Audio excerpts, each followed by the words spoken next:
త్వరలో త్వరలో పార్లమెంట్ ఎన్నికల తర్వాత కాంగ్రెస్ పార్టీ భూస్థాపితం అవుతుందా లేకపోతే బీఆర్ఎస్ పార్టీ భూస్థాపితం అవుతుందా? కాంగ్రెస్ వాళ్ళేమో రేవంత్ రెడ్డి గారితో మొదలుకొని చిన్న నాయకుడు కార్పొరేటర్ దాకా బీఆర్ఎస్ ఏముండదని చెప్పేసినటువంటి మాట మాట్లాడుతూ ఉన్నారు.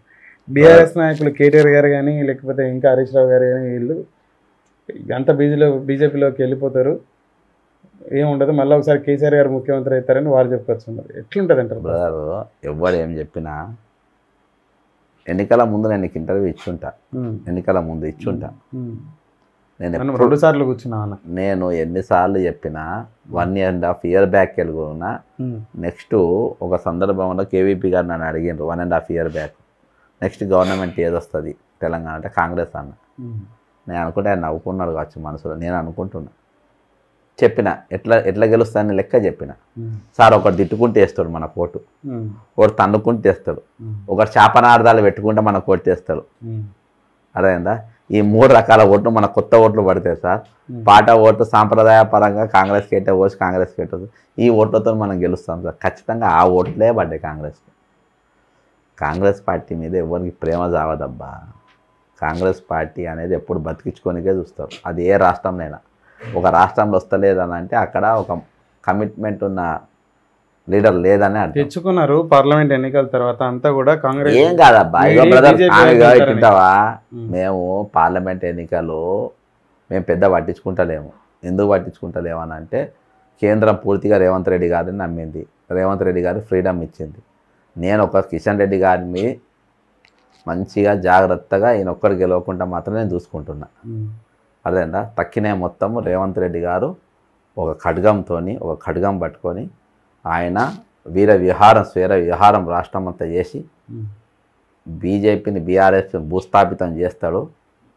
తర్వాత మేము కాంగ్రెస్ పార్టీని మళ్ళీ మేము ఎట్లా పునరుజ్జీవింపజేసుకోవాలనో మేము చేసుకుంటాం. సింగిల్ ఆన్సర్, బీఆర్ఎస్ కాంగ్రెస్ భూస్థాపితం పార్లమెంట్ ఎన్నికల తర్వాత? కాంగ్రెస్ బీఆర్ఎస్ ఏ పార్టీ భూస్థాపితం? బీఆర్ఎస్ బ్రదరు. ఏ పార్టీ భూస్థాపితం కావాలని నేను కోరుకోను, అంత చిల్లరగా నేను మాట్లాడలేను. కేసీఆర్ గారు కోరుకున్నారు, అదే వారికి చిల్లర కాదు. కానీ నేను అంత చిల్లరగా నేను మాట్లాడా. జరిగితే ఒకటి బీఆర్ఎస్ అనేది ఒక ఉద్యమ పార్టీగా దానికి ఒక వాల్యూ ఉన్నది సొసైటీలో. వాళ్ళ లంగో దొంగో కేసీఆర్ అంటోడు ఏ కుక్క అయితే కుండెలు పట్టుకోవాలి అని జయశంకర్ సార్ అనేది ఇంటర్నల్ మీటింగ్స్లో. అర్థమైందా? అట్లా ఈయన ఈరోజు కేసీఆర్కు ఒక ఉద్యమ పార్టీగా ఆయనకు ఉన్నారు. 40 మంది ఎమ్మెల్యేలు ఉన్నారు, 40 MLAs ఉన్నారు. రేపో ఎల్లుండో కౌంటింగ్ ఉన్నది ఎమ్మెల్సీ. అదేందా? నాకున్న లెక్క ప్రకారం అది బీఆర్ఎస్ గెలుస్తుంది. బీఆర్ఎస్ భూస్థాపితం అవుతుందని ఎట్లా అంటాం మనం? చిల్లరగా గాలిలో మాట్లాడదు. అది ఎందుకు గెలుస్తుంది అనేది మనం చెప్పాలి. గదే ఇప్పుడు గెలిచినంత మాత్రాన పార్లమెంట్కు దీనికి సంబంధం. బ్రదర్, లీడర్షిప్ అంటే అక్కడనే ఉండేది. అక్కడ ఆ ఎన్నిక ఆల్రెడీ బీఆర్ఎస్ సిట్టింగ్ సీట్, అది సిట్టింగ్ ఎంపీ సీటు, ఎంపీటీసీలు, సిట్టింగ్ జెడ్పీటీసీలు, సిట్టింగ్ సర్పంచ్ లేటే ఓటు. అది ఎవరికి వేస్తారు? వాళ్ళకే వేసుకుంటారు. వాళ్ళ సీటు వాళ్ళు గెలిచిండ్రు, దానికి ఎక్కడిది? అర్థమైందా? అంటే వాళ్ళ క్యాడర్ వాళ్ళతో ఉందని అర్థం. లీడర్లు బ్రదర్, ఈ బేవర్స్ గాన్లు పార్టీ మారితే వాళ్ళతో వచ్చేది కాదు. ఆ బేవర్స్ గాన్లో రేపు మేము మొయ్యాలి. ఈ బేవర్స్ గాన్లో పార్టీ సిట్టింగ్ ఎంపీ మారాడు కదా ఎవరు అక్కడ?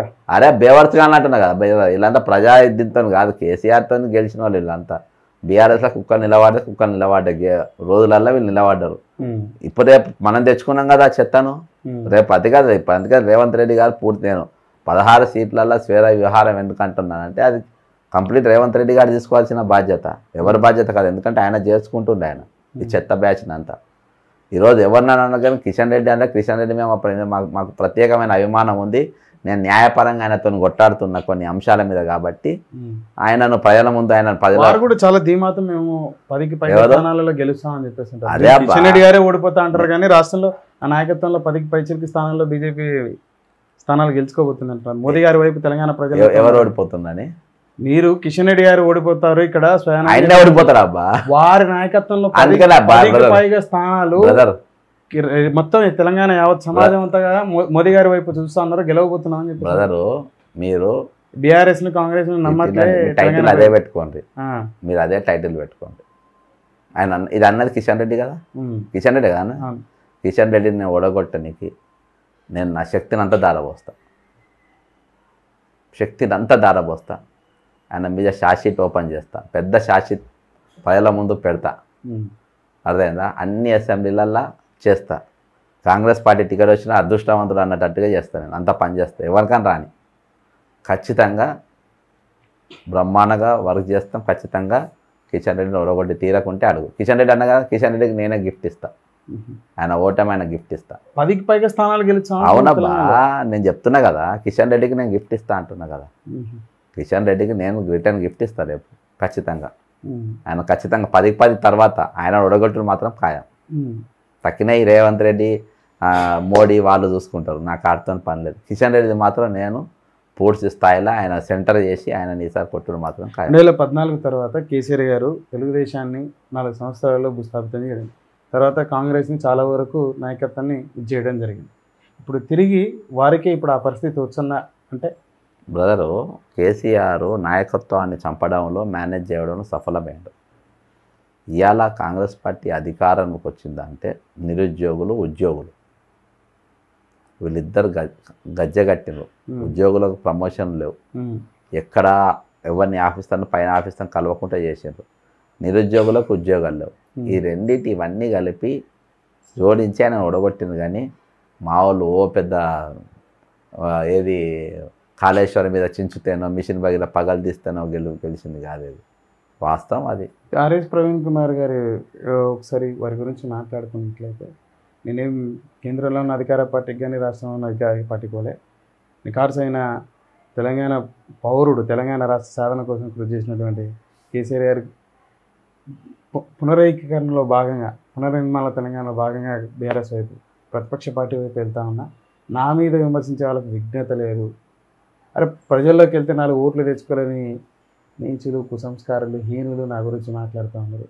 వాళ్ళకి ఏం చేత వాళ్ళు ప్రయత్నం చేసి నాకు చెప్తే ఏమైనా బాగుంటుందని చెప్పేసి ఒక పాత్రికేయుడుకు సమాధానం చెప్తే ఇలా మాట్లాడడం జరిగింది. దాన్ని మీరు ఎలా చూస్తారు? అవునబ్బా, ఇప్పుడు పెద్ద ఎత్తున కేసీఆర్ గారి గురించి విమర్శించినటువంటి మన ఎన్నికల ముందు ఒకసారి అటువైపు వారు ఎలా చూస్తారు? ఒకటి రాజకీయంగా ఆయన బీఎస్పీకి వెళ్ళి పోటీ చేశాడు.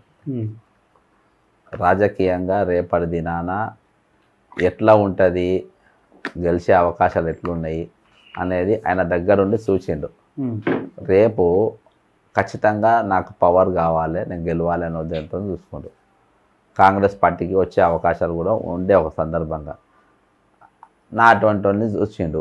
నాకు కూడా టచ్ ఉంటుంది, ఇంకా వరంగల్ ఓఎస్డీగా చేసినప్పుడు నాకు చాలా అవును నాకు టచ్ ఉంటుంది. చాలాసార్లు అడిగి అంటే ఎంత కష్టపడతావు, నీకు ఏ పోస్ట్ రాదు, రా బీఎస్పీకి రా అన్నాడు. అది కుదరని పని అన్నాడు. చాలాసార్లు అన్నాడు, చాలాసార్లు మాట్లాడి నాతో బాగుంటాడు. కాబట్టి ఆయన కొంచెము ఒకటి బహుజనుల స్కూల్స్ ఏవైతే ఉన్నాయో చాలా బాగా చేసిండు. బ్రదర్ ఒకటి వేగంగా మాట్లాడదు ఒక మనిషి గురించి, చాలా బాగా చేశాను. చాలా కొన్ని వేల మంది విద్యార్థుల భవిష్యత్తు మందుకున్నట్టుగా తీర్చిదిద్దాడు. మనం ఇంత చేసి ఇంత చెప్పుకుంటాం, మన చరిత్ర వెనక చూసుకుంటే ఏముండదు. మన చరిత్ర వెనక చూసుకుంటే డెకాయిటు, కేసులు, జైల్లో పోవుడు అన్నీ ఉంటాయి. కానీ ఒక సిన్సియర్గా పనిచేసిన ఒక ఆఫీసరు ఆయన ప్రజాస్వామ్యం ఆయన గెలిచి అందులో పోలే కడియం శ్రీహరి గాని లెక్క, లేకుంటే బీఫామ్ తీసుకొని మోసం చేసి ఒక పార్టీలో పోలే. అప్పుడు మనం రాలీసురొచ్చు. ఆయన నాకు ఆ పార్టీ నచ్చింది, నేను అక్కడికి వెళ్ళి పోటీ చేస్తా అని ఈ పార్టీకి రిజైన్ చేసిండు, అక్కడికి పోయిండు, జాయిన్ అయ్యిండు. మోసం ఏముందని నేను తిట్టనీకి నాకు ఆస్కారం ఏడుందని పోయిండు కదా. రేపు గెలిచి ఆ కండువా ఆ పార్టీకి రాజీనామా చేయకుండా వేసి వస్తే అప్పుడు ఆయన దొంగ అవుతారు. నిన్నటి వరకు నువ్వే విమర్శించే కదా, అదే కేసీఆర్ గారు ఆయన వదిలేయి. బ్రదర్ ఒకటి చెప్తుంటావా, ఆయన ఒక బహుజనవాదంకి వెళ్ళి వచ్చినోడు. ఆయనకు గాడ్ ఫాదర్లు వాళ్ళు వీళ్ళు ఎవరు లేరు. ఇంతకుముందు ఎమ్మెల్యేలు వాళ్ళ కుటుంబానికి ఎరుగులు ఎవరు లేరు. వాళ్ళ తమ్ముని ట్రై చేసి ఓడిపోయిండు. అర్థమైందా? బామ్మడిది వేరే వస్తుంది. అర్థమైందా? ఈయన గాడ్ ఫాదర్.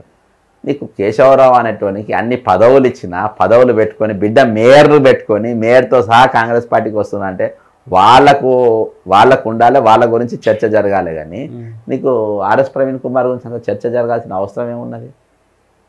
ఏమున్నది చెప్పు. ఇంకోటి బ్రదరు, నాకు చెప్పుకోనికి నాకు ఇక్కడ లేదు. ఏమున్నా ఈరోజు కాంగ్రెస్ పార్టీ 3 సీట్లలో అతిపెద్ద సామాజిక వర్గం మాదిగలు. అర్థమైందా? ఇలా మాదిగలకు ఎక్కడ టికెట్ వచ్చింది కాంగ్రెస్ పార్టీలో? పెద్దపల్లి మాలకి వెళ్ళిపోయింది, నాగర్ కర్నూలు మాలకి వెళ్ళిపోయింది, అవును నీకు వరంగల్ కూడా ఏది కావ్య బైండ్రోల్ వాళ్ళు మాదిగ కాదు ఒక్క మాదిగ కూడా సీట్ ఇవ్వాలి. నేను ఏమని విమర్శిస్తా, నేను ఏమన్నా అంట నా దిక్కు 4 ఏళ్ళు చూపెడతాను. నేను ఏమన్నా ఇప్పుడు మాదిగ సామాజిక వర్గం అంతా బీఆర్ఎస్ వైపు వెళ్ళే అవకాశం ఉందా ప్రవీణ్ కుమార్ గారి కారణం చేత? అలాగే మీరు చేసుకున్నటువంటి స్వయంకృత నాకు ఇయాల్టి వరకు మాది ఒక టికెట్ కూడా ఇవ్వకపోవడం వల్ల బీజేపీకి లాభమయ్యే అవకాశాలు ఉన్నాయి.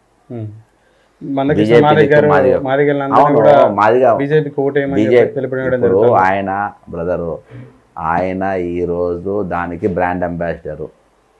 బ్రాండ్ అంబాసిడర్గా వాళ్ళు బుక్ చేసుకున్నారు. అర్థమైందా? కృష్ణ గురించి తెలియదే ఉన్నది అంతా.